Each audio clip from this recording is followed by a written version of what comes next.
Windswept by Nadine D'Souza. Read by Chuck Brown. The copperpod tree was in full bloom. Vibrant and vivacious, it swayed gracefully from side to side, sending down a shower of copper-yellow petals. "Gosh, you're beautiful!" exclaimed the other trees. The copperpod tree stood up straight and rustled its leaves, clearly enjoying the attention. A gust of wind blew through the forest, causing all the trees to bend westward. "Oh, no, my flowers!" cried the copperpod tree, trying its best to stand still. Another gust of wind sent the trees swaying the other way. "That's enough," said the copperpod tree, as a bunch of flowers fell from its topmost branches.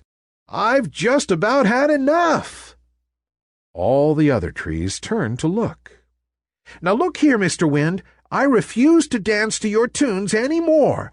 I wish to sway by myself, not the way you want me to," said the copperpod tree firmly. A gentle whisper broke out among the trees. The wind stopped blowing.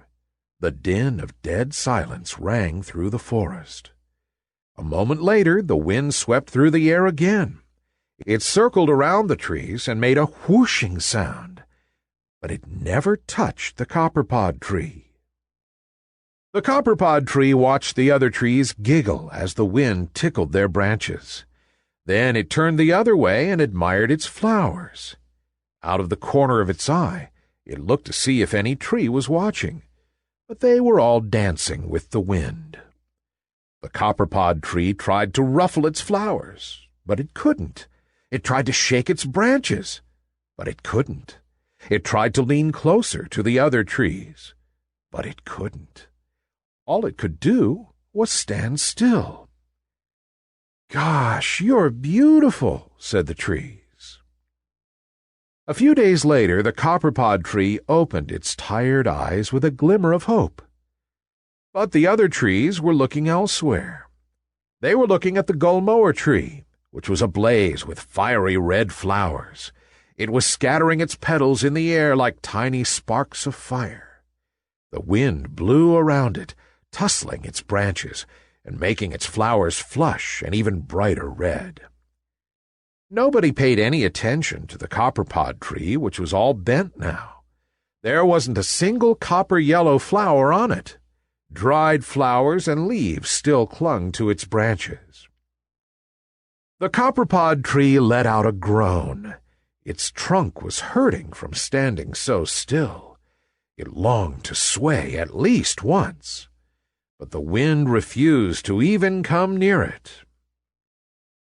"All right, Mr. Wind, I'm sorry. The truth is that I need you," sighed the copperpod tree.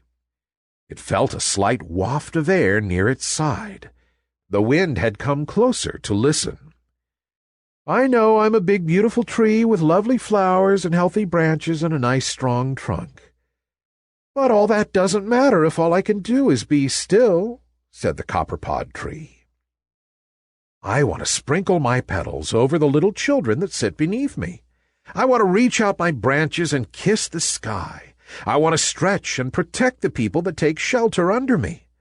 I want to dance again. I want to be a living, breathing tree that sways with the wind." The copperpod tree hunched lower, unable to even stand up straight anymore. A gentle breeze floated over the copperpod tree. It started out at its roots, awakening them from their slumber. It traveled upward, wrapping itself around its trunk and permeating through its gnarled branches. It gave the tree a little shake, causing its dried flowers and leaves to fall away. It nuzzled the little flower buds which started blooming. The wind encompassed the copperpod tree in a giant hug and swayed with it in a soft, gentle dance.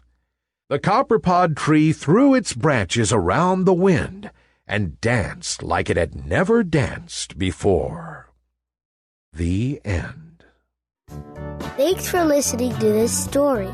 Download it for free from lineupyourbrain.com. Visit our website again soon for more great free audio stories.